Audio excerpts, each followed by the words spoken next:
বলিউডে নতুন কোনো সিনেমা মুক্তির আগে থেকেই শুরু হয়ে যায় তা নিয়ে আলোচনা। মূলত তারকারা কারা, সংশ্লিষ্ট কারা থাকছেন, কিংবা সিনেমার বাজেটই বা কত, এসব নিয়ে সবসময় দর্শক মহলে আগ্রহ থাকে তুঙ্গে। কিন্তু কখনো কি ভেবে দেখেছেন এই বলিউড ইন্ডাস্ট্রি কিভাবে একটি সিনেমা থেকে কোটি কোটি রুপি আয় করে থাকে, কিংবা কারাই বা থাকে এর নেপথ্যে? বলিউডের ভাইজান খ্যাত সালমান খানের সিনেমা রেস 3 মুক্তি পায় 2018 সালে। সমালোচক, দর্শক মহল সব জায়গাতেই নেতিবাচক মন্তব্যে তুলোধনা করা হয় সিনেমাটিকে। IMDb এবং রোটেন টমেটোস সহ সকল জায়গাতেই ব্যর্থ হওয়া সিনেমাটিকে অনেকেই ওই বছর অন্যতম ফ্লপ সিনেমা হিসেবে আখ্যা দিয়েছিলেন। কিন্তু এত শত ব্যর্থতা কুড়োনোর পরেও 180 কোটি রুপি বাজেটের রেস 3 সিনেমাটি বক্স অফিস থেকে আয় করেছিল 300 কোটি রুপিরও বেশি। এ তো গেল ব্যতিক্রমী উদাহরণের মুদ্রার এক পিঠের উপাখ্যান। অপর পিঠে রয়েছে 1970 সালে মুক্তি পাওয়া রাজ কাপুরের ড্রিম প্রজেক্ট মেরা নাম জোকার। 50 থেকে 60-এর দশক পর্যন্ত বলিউডের রাজত্ব করে বেরিয়েছেন অভিনেতা রাজ কাপুর। উপহার দিয়েছেন বহু হিট সিনেমা। মেরা নাম জোকার সিনেমার অভিনেতা, পরিচালক, প্রযোজক সবই ছিলেন রাজ কাপুর নিজে। কিন্তু কাল্ট ক্লাসিক সিনেমাটি বক্স অফিসে মুখ থুবড়ে পড়ায় আর্থিক সংকটের মুখোমুখি হন রাজ কাপুর।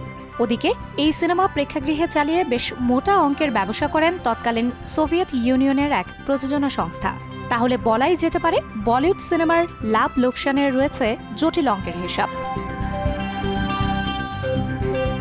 বলিউডে একটা ভালো মানের সিনেমা বানাতে বর্তমানে যে পরিমাণ অর্থের দরকার হয় তা একজন ব্যক্তির একার ক্ষেত্রে বহন করা প্রায় অসম্ভব। বর্তমানে মেইন স্ট্রিম বলিউড সিনেমার বাজেট গড়ে 50 কোটি রুপির আশেপাশে হয়ে থাকে। এগুলো নির্মাণে অর্থ খরচের কাজটা করে থাকে বড় বড় প্রযোজনা সংস্থা। আবার বিগ বাজেটের সিনেমার জন্য অনেকগুলো প্রযোজনা সংস্থা একসাথে অর্থ লগ্নি করে থাকে। যেমন 300 কোটি রুপি বাজেটের ব্রহ্মাস্ত্র সিনেমার প্রযোজনা সংস্থা হিসেবে যুক্ত ছিল ধার্মা প্রোডাকশন, প্রাইম ফোকাস এবং স্টার স্টুডিও। সিনেমা নির্মাণের ক্ষেত্রে পরিচালক সিনেমার শুটিং, প্রোডাকশন, পোস্ট প্রোডাকশনের কাজ সামলানোর পর তিনি সাধারণত প্রতি সিনেমাতে নির্দিষ্ট পারিশ্রমিকের বিপরীতে চুক্তিতে আবদ্ধ হন। সকল সম্পাদনার পর সিনেমা পুরো তৈরি হয়ে গেলে সেটা চলে যায় প্রযোজকের হাতে। তারপর প্রযোজক বা প্রযোজনা সংস্থা সেটা নিয়ে যান পরিবেশকের কাছে। পরিবেশক বা ডিস্ট্রিবিউটরের কাজ হলো সিনেমাটিকে থিয়েটার এবং OTT প্ল্যাটফর্ম পর্যন্ত পৌঁছে দেয়া। সিনেমার বিজ্ঞাপন কিংবা প্রচারণার একটি অংশের দায়িত্ব পালন করে থাকেন ডিস্ট্রিবিউটররা। প্রেক্ষাগৃহ ছাড়া ডিস্ট্রিবিউটর সিনেমার অর্থ আয় করে থাকে satellite rights, digital streaming rights বিক্রির মাধ্যমে।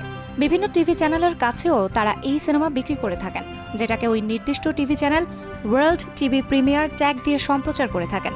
এছাড়াও প্রযুক্তির এই সয়লাভের যুগে ডিস্ট্রিবিউটর OTTর কাছে রেকর্ড দরে সিনেমা বিক্রি করে থাকেন। একটি সিনেমা বাজারে মুক্তি পেলে আমরা সেই সিনেমা আয়ের অঙ্ক দেখে থাকি মূলত বক্স অফিসের মাধ্যমেই। বলিউডের বড় কিছু প্রযোজনা প্রতিষ্ঠান হল Yash Raj films, Reliance entertainment, ধার্মা production, arrows international. যেখান থেকে সিনেমা দেখার জন্য টিকিট কেনা হয় সেটাকেই মূলত বক্স অফিস বলে। আর একটা সিনেমা প্রেক্ষাগৃহ থেকে যে অর্থ আয় করে তা হলো বক্স অফিস কালেকশন। আর এই অর্থ সংগ্রহ করেন থিয়েটার মালিকরা।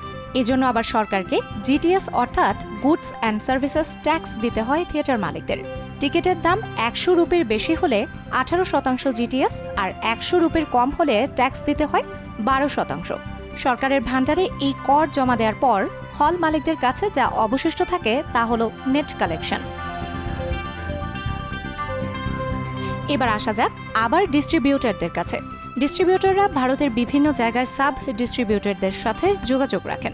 সাব ডিস্ট্রিবিউটরদের আবার আলাদা আলাদা ডিস্ট্রিবিউশনে ভাগ করা হয়েছে, যাকে ডিস্ট্রিবিউশন সার্কিট বলা হয়। বলিউড সিনেমার জন্য ভারতে এমন 11টি সার্কিট রয়েছে। সাব ডিস্ট্রিবিউটরদের কাজ হলো সিনেমা প্রেক্ষাগৃহ পর্যন্ত পৌঁছে দেয়া। তারা মূলত এক্সিবিউটরদের সাথে চুক্তি করে থাকেন। এক্সিবিউটর বলতে সিনেমা হল হওয়া কোম্পানি বা সিনেমা হলকে বোঝায়। সাব ডিস্ট্রিবিউটর আর সিনেমা হলগুলোর মাঝে চুক্তি হয় তারা কত শতাংশ লাভ শেয়ার করবে। এটা নির্ভর করে একটা সিনেমাকে কতগুলো স্ক্রিন দেয়া হয়েছে তার উপর।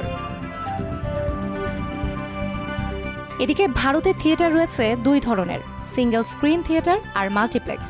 সিঙ্গেল স্ক্রিন থিয়েটারে চুক্তি অনুযায়ী টিকিট বিক্রি করে যত আয় হবে তার ভিত্তিতে সাব ডিস্ট্রিবিউটর নেবে 75% আর এক্সিবিউটর পাবে 25%। সাব ডিস্ট্রিবিউটরের আয় আবার যায় ডিস্ট্রিবিউটর এবং প্রযোজকের কাছে। আর মাল্টিপ্লেক্সে সাধারণত প্রথম সপ্তাহে সাব ডিস্ট্রিবিউটর এবং এক্সিবিউটরের শেয়ারের অনুপাত 50-50 হয়ে থাকে। সপ্তাহ গড়িয়ে যাওয়ার সাথে সাথে সাব ডিস্ট্রিবিউটরের শেয়ার কমতে থাকে। দ্বিতীয় সপ্তাহে সাধারণত তা 40-60% এবং তৃতীয় সপ্তাহে 30-70% নেমে আসে। বেশিরভাগ সিনেমাই বক্স অফিসে সর্বোচ্চ তাণ্ডব চালায় মুক্তির প্রথম সপ্তাহেই। এরপর বক্স অফিসে আয়ের হার ক্রমশ কমতে থাকে। বিগ বাজেটের সিনেমাগুলোর ক্ষেত্রে সিনেমার আয় অনেক সময় অভিনেতার জনপ্রিয়তার উপর নির্ভর করে। এদিকে সুবিধা পান সালমান খান। তার অনেক বাজে গল্পের সিনেমাও বক্স অফিসে ভরাডুবির হাত থেকে বেঁচে যায় শুধুমাত্র তুমুল স্টারডমের কারণে। অনেক সময় অভিনেতাদের প্রফিট শেয়ারিংয়ের চুক্তি করতে দেখা যায় ডিস্ট্রিবিউটরদের সাথে, যেমন আমির খান। তিনি মূলত বিনা পারিশ্রমিকে লভ্যাংশ ভাগাভাগির চুক্তিতে কাজ করে থাকেন। এই ক্ষেত্রে সিনেমা ব্যবসা সফল হলে লভ্যাংশের 50-80% পেয়ে থাকেন এই অভিনেতা, আর ফ্লপ হলে কোনো পারিশ্রমিকই পান না, উল্টো তাকে ভর্তুকি দিতে হয়। তবে বলিউড ইন্ডাস্ট্রিতে খুব কম অভিনেতাই রয়েছেন যারা এই ধরনের চুক্তিতে কাজ করে থাকেন।